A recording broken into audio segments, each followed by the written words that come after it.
Hello everyone. तो हम chapter 32 discuss कर रहे थे। चैप्टर 32 में हमने पार्ट सी तक डिस्कस कर लिया था, जिसमें हमने 424 सेक्शन तक डिस्कस कर लिया है। ठीक है, आज हम पार्ट डी को जानेंगे, जो कि पार्ट डी डिस्कस करता है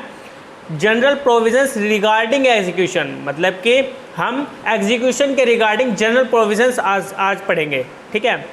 जो कि हम जानेंगे 425 से लेकर के 431 तक। ठीक है, तो आज हम इन सभी सेक्शंस को जानेंगे। ठीक है, तो चलिए स्टार्ट करते हैं। वीडियो स्टार्ट करने से पहले आप अपने पास CRPC का बैरक ले लीजिए, जिसमें आप मेरे साथ सेक्शन वाइज रीड करेंगे। तो चलिए स्टार्ट करते हैं।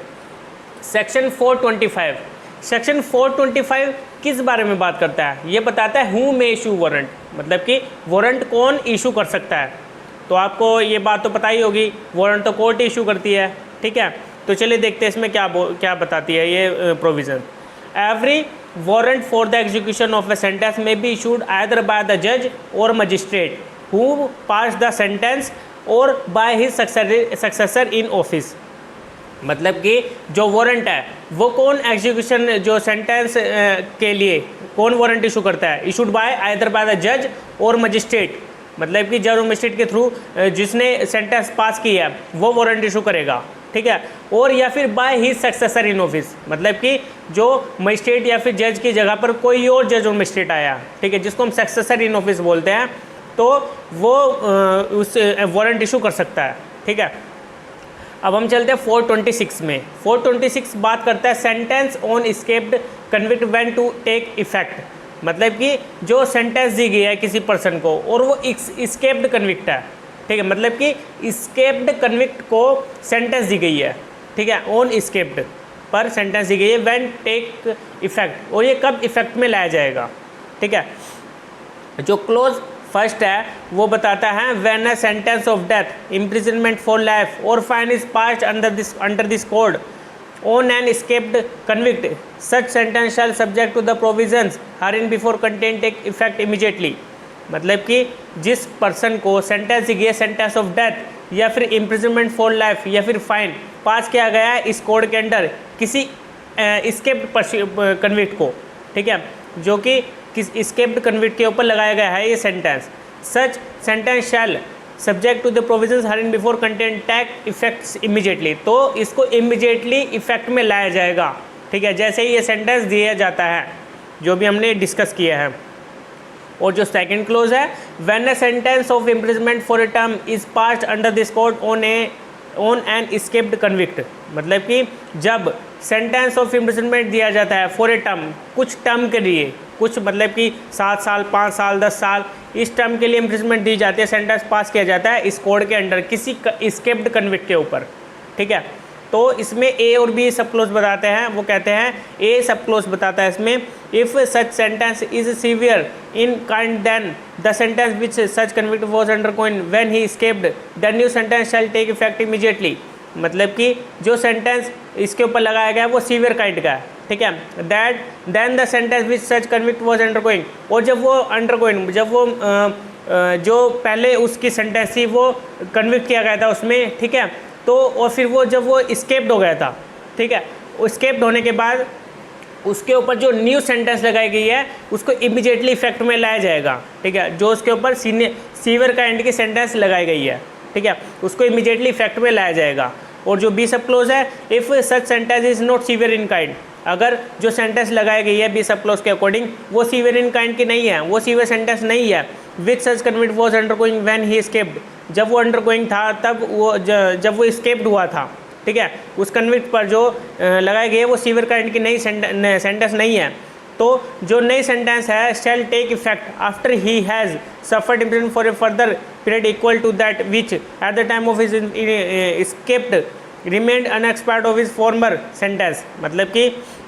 जो उसकी पहले वाली इम्प्रिजनमेंट थी, ठीक है, जब तक वो कंप्लीट नहीं हो जाती, ठीक है, उसके कंप्लीट होने के बाद उसकी जो नेक्स्ट जो उसको न्यू सेंटेंस दी गई है उसके बाद वो स्टार्ट हो जाएगी। ठीक है, जो उसकी रिमेन रह गई unexpired for is farmer sentence, जो कि रिमेन रह गई थी उसकी अनएक्सपायर्ड जो फॉर्मर सेंटेंस थी, उसके कंप्लीट होने के बाद जो नेक्स्ट सेंटेंस उसको मिली है उसके बाद वह स्टार्ट होती है। ठीक है, बी सब क्लोज यही बताता है। और जो थर्ड क्लोज है 426 का वो बताता है for the purpose of subsection 2 a sentence of rigorous imprisonment shall be deemed to be severe in kind then sentence of simple imprisonment. मतलब कि सबसेक्शन 2 ये बताने की कोशिश कर रहा है कि जो सेंटेंस लिया रिगरस इम्प्रिजनमेंट उसको समझाएगा कि वो सीवियर काइंड की सेंटेंस है, ठीक है, अदर देन ना सिंपल इम्प्रिजनमेंट। मतलब कि सिंपल इम्प्रिजनमेंट आपको पता ही है और रिगरस इम्प्रिजनमेंट आपको इसके बारे में पता ही होगा। रिगरस इम्प्रिजनमेंट जो कड़ी से कड़ी जिसमें सज़ा दी जाती है इम्प्रिजनमेंट के दौरान, और सिंपल जिसमें उससे कुछ भी करवाया नहीं जाता है जेल में, ठीक है। तो ये थर्ड क्लोज है 426 का। और अब हम चलते हैं 427 सेक्शन बात करता है sentence on offender already sentence of for another offence. मतलब कि इसमें 427 में बात की गई है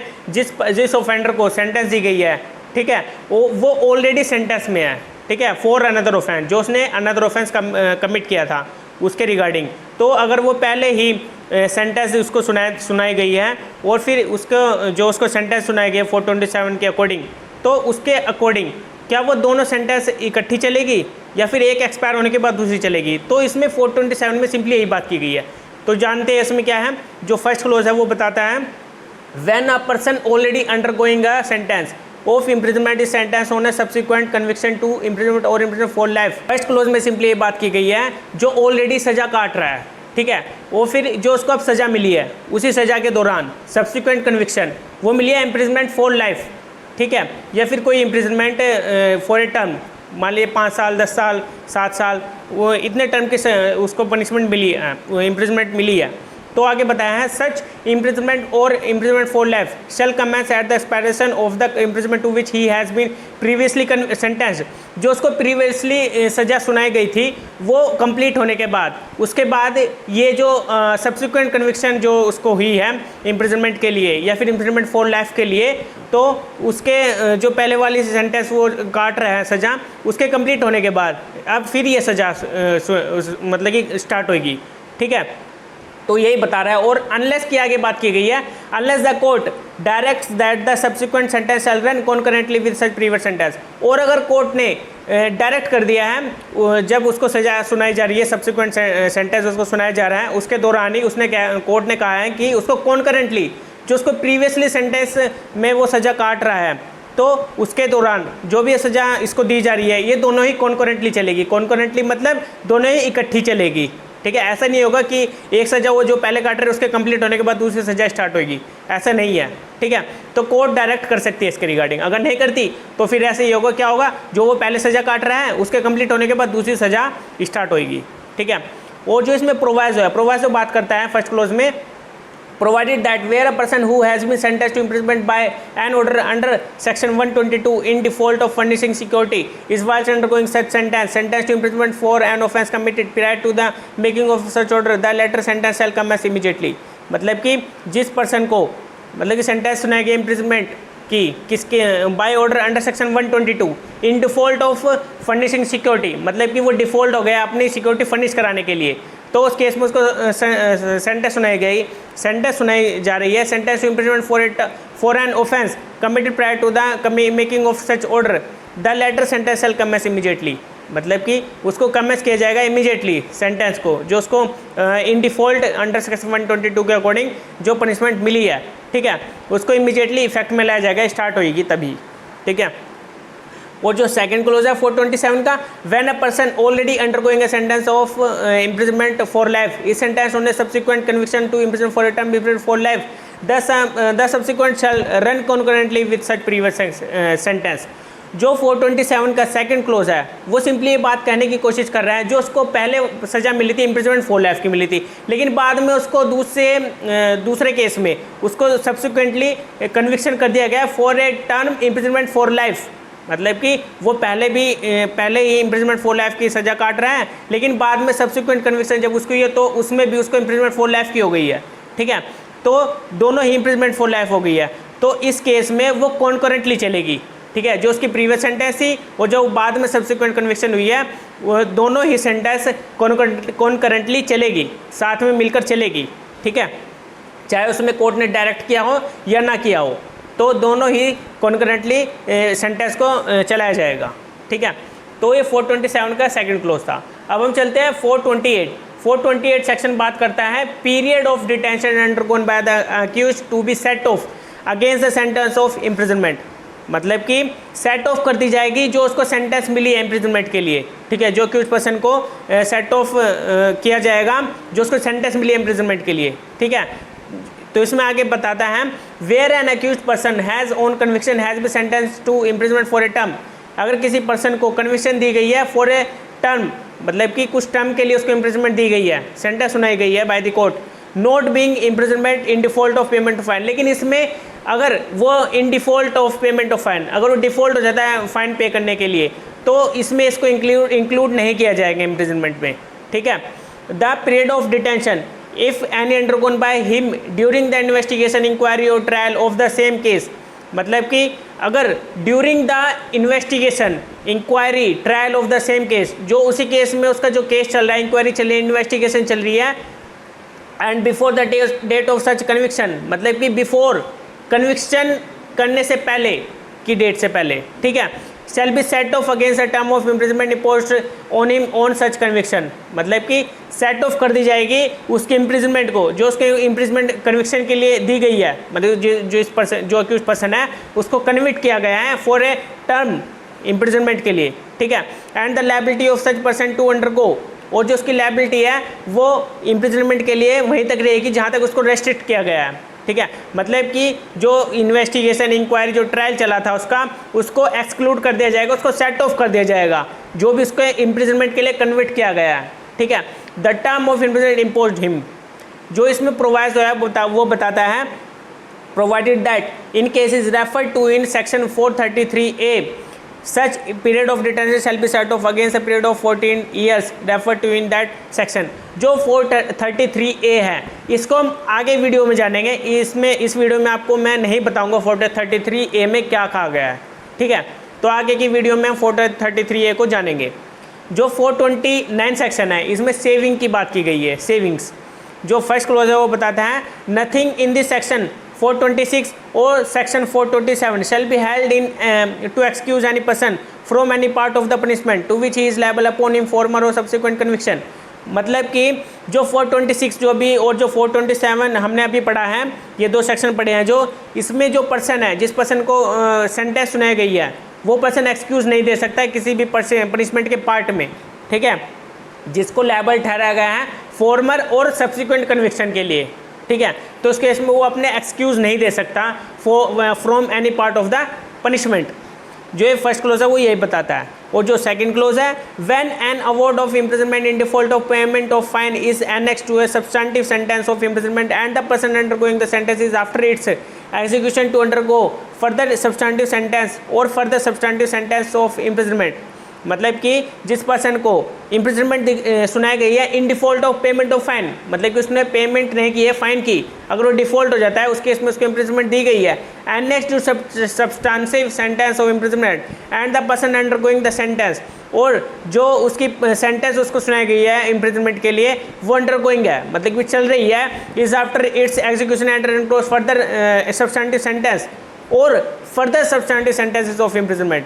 ठीक है। Effect shall not be given to the award of imprisonment default of payment of fine until the person has undergone the further sentence or sentences, मतलब कि उसको इम्प्रिजनमेंट रखा जाएगा जितनी उसको पनिशमेंट दी गई है in default of payment of fine, ठीक है। Effect shall not be given to the award until the person has undergone, मतलब कि the further sentence of sentences, उसको फर्दर सेंटेंस दी जा सकती है, ठीक है। और जो 430 है, 430 बात करता है return of warrant on execution of sentence, मतलब कि रिटर्न कर दिया जाएगा after the execution of warrant, जो उसको सेंटेंस का वारंट दिया गया था बाय द कोर्ट, ठीक है, उसको रिटर्न कर देगा, कौन करेगा, ऑफिसर, ठीक है। When a sentence has been fully executed, जब सेंटेंस के लिए वारंट एग्जीक्यूट किया जाता है और वो एग्जीक्यूट पूरा हो जाता है सेंटेंस का, द ऑफिसर एग्जीक्यूटिंग, जो एग्जीक्यूटिंग ऑफिसर है वो क्या करेगा, it shall return the warrant to the court from which it is issued, जहाँ जिस कोर्ट ने वो वारंट इशू किया था उसी कोर्ट को वह वारंट रिटर्न कर दिया जाएगा, with an endorsement under his hand certifying the manner in which the sentence has been executed. तो जो वो एग्जीक्यूटिंग ऑफिसर है उसको एंडोर्स करेगा अपने बाय हैंड, ठीक है, उसको सर्टिफाई करेगा, उसके बाद उसको जो एग्जीक्यूट करा था उसको कोर्ट में सबमिट करा देगा, ठीक है, जो भी उसने एग्जीक्यूटिव उसमें किया है। और जो 431 है, 431 बात करता है money order to be paid recoverable as a fine, मतलब कि जो मनी ऑर्डर है, जो मनी का ऑर्डर दिया गया था बाय द कोर्ट, उसको पे किया जाएगा, उसको रिकवरेबल किया जाएगा एज अ फाइन,